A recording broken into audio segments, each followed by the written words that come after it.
नमस्कार, मैं हूं रेणुका काले। मेरी हिंदी कक्षा हिंदी पथ में आपका स्वागत है।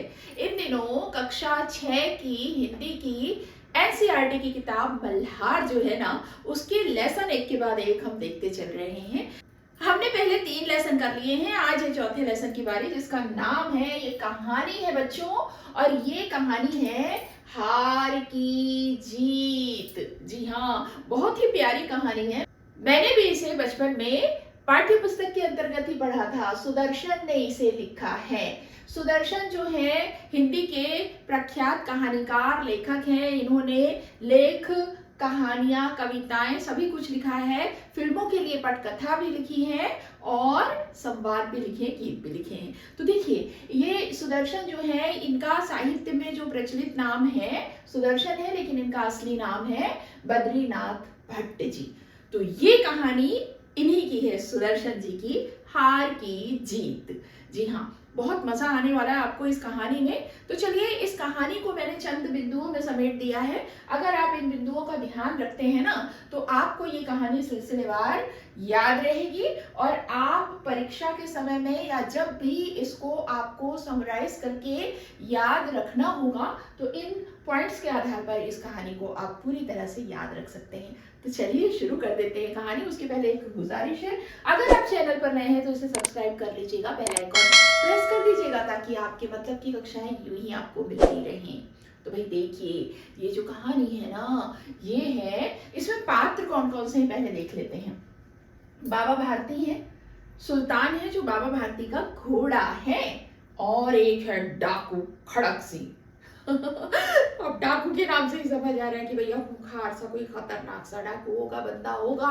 तो चलिए देखते हैं कहानी। आपके लिए इस कहानी को मैं सिलसिलेवार बताते चल रही हूँ। पॉइंट्स आपको फिर बता दूं। इन पॉइंट्स को अगर आप ध्यान में रखते हैं तो कहानी आपको पूरी की पूरी हमेशा याद रहने वाली है। तो होता ये है कि बाबा भारती जो हैं, उनको अपने घोड़े सुल्तान को देखकर ऐसा ही आनंद, ऐसी ही प्रसन्नता महसूस होती है जैसी किसी माँ को अपने बेटे, अपने बच्चे को देखकर होती है, या किसान को अपने लहलहाते खेत देखकर होती है। बाबा भारती जो है, वो अपने इस घोड़े पर इतने सम्मोहित हैं, इतने लट्टू हैं कि वो, उसके अलावा उनको और कुछ चाहिए नहीं। और उन्हें ऐसा भ्रम हो गया है, भ्रांति हो गई है कि सुल्तान के बिना तो वो जीवित ही नहीं रह पाएंगे। और भाई, सुल्तान वाकई इस काबिल है, बहुत ही खूबसूरत ये घोड़ा है, बहुत चंचल, चपल और तेज है ये घोड़ा, और बहुत बलशाली और बहुत हट्टा कट्टा प्यारा सा ये घोड़ा है। और इसकी चाल के तो क्या कहने, जब ये चलता है तो ऐसे लगता है कि घनघोर घटाओं को देखकर कोई मोर मस्त होकर नाच रहा हो। उनकी इन्हीं सब खूबियों के कारण, यानी किनकी भाई, सुल्तान साहब की घोड़े की इन्हीं खूबियों के कारण बाबा भारती जो हैं, अपने सुल्तान को बहुत प्यार करते हैं, अपने बच्चे की तरह प्यार करते हैं। उसका सारा काम, उसे नहलाना, धुलाना, चारा पानी देना, उसकी देखभाल करना, सब वो खुद करते हैं। और इवन अब उनको तो ऐसा लगने लगा है कि सुल्तान ही उनकी दुनिया है। वो नगरी जीवन को, शहरी जीवन को पसंद नहीं करते। वहाँ के धन संपत्ति, असबाब, सब चीज़ों को छोड़कर वो गांव के बाहर एक मंदिर में रहते हैं, और वहाँ अस्तबल में सुल्तान को रखकर उसकी देखभाल करते हैं। और हर दिन शाम के समय ना, सुल्तान की पीठ पर सवार होकर जब तक वो 8-10 मील सवारी करके घूम कर नहीं आ जाते ना, उनका दिन पूरा नहीं होता, उनका मन नहीं भरता था। अब भाई, सुल्तान की चर्चा तो चमोर हो रही है। आसपास के इलाके में सुल्तान की तरह उसके मुकाबले का कोई दूसरा घोड़ा था ही नहीं। और इसी बात से बाबा भारती जो हैं, बहुत ही गर्व महसूस करते थे। होते होते ये बात पहुंच गई डाकू खड़क सिंह तक। जी हाँ, डाकू खड़क सिंह बड़ा खूंखार एक डाकू था उस इलाके का। जब उसने सुल्तान के बारे में सुना तो उसका हृदय अधीर हो गया, मन मचल गया कि जाकर देखूं तो सही क्या है ऐसा सुल्तान में। और एक दोपहर वो बाबा भारती के पास मिलने जा पहुंचा। और क्योंकि बाबा भारती का बड़ा सम्मान है, वो बुजुर्ग हैं, वो संत सा जीवन जीते हैं, मंदिर में रहते हैं, सभी उनकी इज्जत करते थे, तो वो भी उन्हें बढ़िया आराम से प्रणाम करके बैठ गया। और फिर बाबा भारती से वार्तालाप शुरू हो जाता है। बड़ा प्यारा वार्तालाप है ये। और इस संवाद में बाबा भारती पूछते हैं, भाई प्रयोजन क्या है तुम्हारे आने का, कैसे आना हुआ? तो ये जो है खड़क सिंह वो बोलते हैं कि बाबा आपके घोड़े के बारे में बड़ी चर्चा सुन रखी है, तो मैं उसे देखने चला आया। अब तो बाबा भारती को बड़ा गर्व महसूस होता है और वो बड़े ही प्रसन्नता के साथ और बड़ी ही उत्सुकता के साथ घोड़े की खूबियां गिनाने लगते हैं। वो ऐसा चलता है, वो ऐसा दिखता है, वगैरह वगैरह। अब जो खड़क सिंह रहता है वो घोड़े को देखने की मंशा जाहिर करता है, तो बाबा भारती उसको लेकर जाते हैं घोड़ा दिखाने अस्तबल में। और घोड़े को देखकर तो डाकू खड़क सिंह जो है वो पूरा लट्टू हो गया, भाई मोहित हो गया। अब डाकू खड़क सिंह सोचता है कि वाकई ये घोड़ा तो बहुत लाजवाब है और इन जैसे साधु संतों के पास, बाबा के पास इसका क्या काम, इस घोड़े को तो मेरे पास होना चाहिए।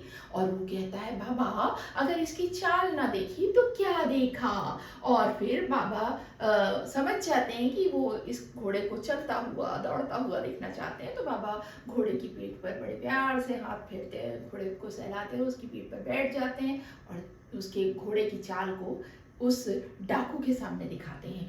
अब तो डाकू जो है वो सोचता है कि इस घोड़े को तो मैं लेकर रहूंगा। और फिर वो जाते जाते बाबा भारती से कहता है, बाबा ये घोड़ा मैं आपके पास रहने नहीं दूंगा।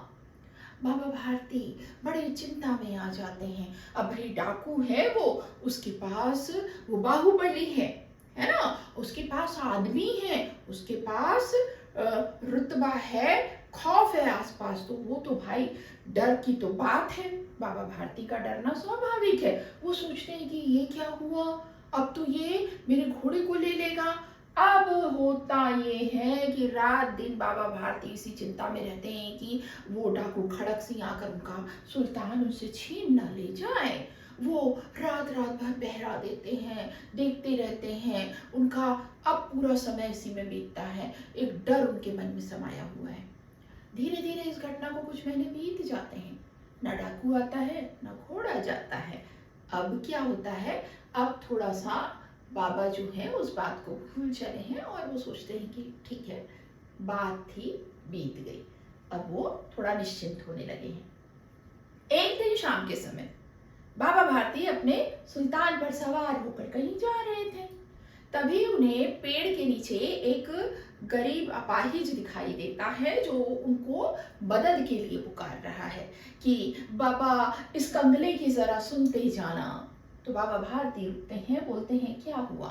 तो वो कहता है कि बाबा मैं रामा वाला गांव का रहने वाला हूँ और मुझे वहाँ पर 2-3 मील दूर है जो वो जगह, तो वहाँ पहुँचा दीजिए। तो बाबा बोलते हैं कि क्यों, वहाँ कौन है? तो फिर वो बोलता है वहाँ दुर्गा दत्त वैद्य है ना, मैं उनका सौतेला भाई हूँ। अब बाबा तो दयालु हैं, उन्होंने सोचा कि गरीब अपाहिज है, वो उसको सहारा देकर अपने घोड़े पर बिठा देते हैं पीठ पर और खुद घोड़े की लगाम थाम कर चलने लगते हैं कि अचानक एक झटके के साथ उनके हाथ से लगाम छूट जाती है। पलट कर देखते हैं तो ये डाकू खड़क सिंह जो है वो तन कर घोड़े पर बैठा है और कहता है बाबा अब ये घोड़ा मैं आपको नहीं दूंगा, अब ये घोड़ा मेरा हुआ। और वो घोड़ा दौड़ाने लगता है। बाबा एकदम सख्ते में आ जाते हैं, आश्चर्य भय डर सब कुछ उनके मन में है। और फिर वो बड़े दुखी होकर आवाज देते हैं जरा ठहरो। वो डाकू खड़क सिंह रुक जाता है और बाबा से बोलता है क्या बात है बाबा, अब ये घोड़ा तो मेरा हुआ, मैंने कहा ही था, मेरा मन इस पे आ गया है, अब तो मैं इसे आपको नहीं दूंगा, और कुछ बोलना है तो बोलिए। तो बाबा भारती कहते हैं कि देखो मैं अब इस घोड़े को के बारे में मैं कुछ नहीं कहना चाहता, ठीक है ये तुमने ले लिया, तुम्हारा हो गया ये, लेकिन मेरी तुमसे एक ही प्रार्थना है, एक ही विनती है कि इस घटना का जिक्र किसी से ना करना। अब डाकू तो वैसे ही हैरान परेशान हो जाता है। वो सोचता है कि मुझे तो घोड़े को लेके कहीं भागना पड़ेगा, लेकिन उल्टे बाबा कह रहे हैं कि इस घटना का जिक्र नहीं करना। अरे ये क्या बात हुई? तो वो कहता है कि आप ऐसा क्यों कह रहे हैं बाबा? तो बाबा भारती कहते हैं कि देखो, अगर तुमने इस घटना के बारे में लोगों से जिक्र किया ना, तो आज के बाद कोई भी किसी गरीब की सहायता नहीं करेगा, गरीब पर विश्वास नहीं करेगा। और वो वहाँ से अपने घोड़े को निहारते हैं एक नज़र और चले जाते हैं। अब डाकू खड़क सिंह जो है वो बड़ा ही आश्चर्यचकित है। उसको बड़ी बेचैनी होने लगी कि अरे कितने महान विचार हैं, कितनी ऊंची सोच है कि मैं उनकी प्रिय चीज जिसमें उनकी जान बसती है उनसे छीन कर लिए जा रहा हूँ, और इसके बाद भी वो इसी बात से चिंतित हैं कि इस तरह के धोखे की घटना जो है, उनको धोखा देकर उनके घोड़े को छीन लेने की घटना को जो मैंने अंजाम दिया है, ये अगर औरों को पता चल जाएगा तो लोग गरीबों पर विश्वास नहीं करेंगे, कोई किसी की मदद के लिए आगे नहीं आएगा। कैसे ऊंचे विचार हैं। और फिर जाने के बाद वो बड़ा बेचैन रहता है। आखिर में आधी रात को वो चुपके से बाबा के मंदिर में आता है और क्या करता है, अस्तबल में जाकर जो सुल्तान है उसको उसकी जगह पर बांध देता है और फिर वापस बाहर निकलता है। और निकलते निकलते उसकी आंखों से पश्चाताप के आंसू बहने लगते हैं जो उस मिट्टी में जज्ब हो जाते हैं। दूसरे दिन बाबा भारती रोजाना के रूटीन के मुताबिक उठते हैं, सवेरे बढ़िया ठंडे पानी से स्नान करके और फिर वो अस्तबल की ओर चल पड़ते हैं। उनके कदम कि तभी उन्हें याद आता है, अरे सुल्तान तो ले गया है डाकू। अब वो पलटने ही लगते हैं कि उनके पैरों की आहट को पहचान कर सुल्तान हिनहिनाने लगता है। बाबा भारती पलट कर दौड़ कर जाते हैं और देखते हैं कि अरे सुल्तान, वो उससे लिपट कर रोने लगते हैं, जार जार उसे बहुत प्यार करते हैं। और फिर बहुत स्नेह करने के बाद थोड़ी देर बाद जब वो बाहर निकलते हैं ना, तो उसी जगह पर अस्तबल में बाहर निकलते समय उनकी आंखों से भी खुशी के और एक विश्वास, एक इत्मीनान, एक संतोष के आंसू बहते हैं कि अभी भी इंसानियत जिंदा है। और वो आंसू ठीक उसी जगह गिरते हैं जहां पर खड़क सिंह के पश्चाताप के आंसू गिरे थे और वो आंसू मिट्टी में जज्ब हो जाते हैं। तो देखा आपने, कितनी प्यारी कहानी है ये। दरअसल ये कहानी जो है ना, हमें ये संदेश देकर जाती है कि हम अगर नेकी कर रहे हैं, अच्छा कर रहे हैं, तो हमारे साथ भी अच्छा ही होगा, ये भरोसा रखिए।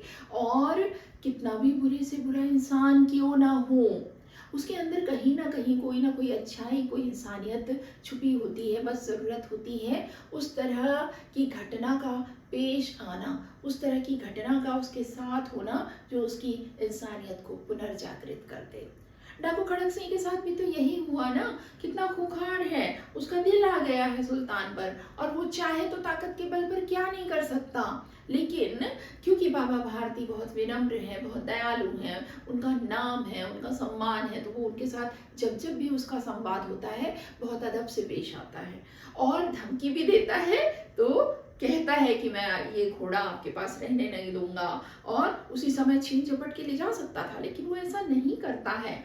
और फिर वक्त गुजरने के बाद मौके की तलाश में है और मौका देखकर वो बाबा को धोखे से सहायता के लिए बुलाता है और घोड़ा लेकर भाग जाता है। लेकिन बाबा के जो अंतिम वाक्य उस विदाई के समय में होते हैं ना, कि देखो इस बात का, इस घटना का जिक्र किसी और से मत करना, वो आश्चर्य में पढ़कर कारण पूछता है। और जब बाबा बोलते हैं ना कि अगर तुम ये सब बातें लोगों को बताओगे ना, तो आगे से कोई भी किसी गरीब पर, किसी ज़रूरतमंद असहाय पर विश्वास नहीं करेगा, उसकी मदद के लिए आगे नहीं आएगा। और ये विचार उसे, उसका हृदय परिवर्तित कर देते हैं। तो देखा आपने, कितनी प्यारी कहानी है। तो मैंने जैसा कि शुरू में ही बताया था बच्चों, इन बिंदुओं के आधार पर ये पूरी कहानियां आप याद रख सकते हैं। और आने दीजिए किसी भी तरह के प्रश्न। ये भाई देखिए, सोचने के लिए बहुत सारे आयाम देती है ये कहानी। तो मुझे उम्मीद है आपको ये कहानी पूरी तरह से समझ आ गई। अगली बार मल्हार के कक्षा 6 की अगले लेसन के साथ आपसे होगी दोबारा मुलाकात। तब तक के लिए स्वस्थ रहिए, मस्त रहिए और दीजिए अनुमति हिंदी पद से अपनी काले मैम को नमस्कार।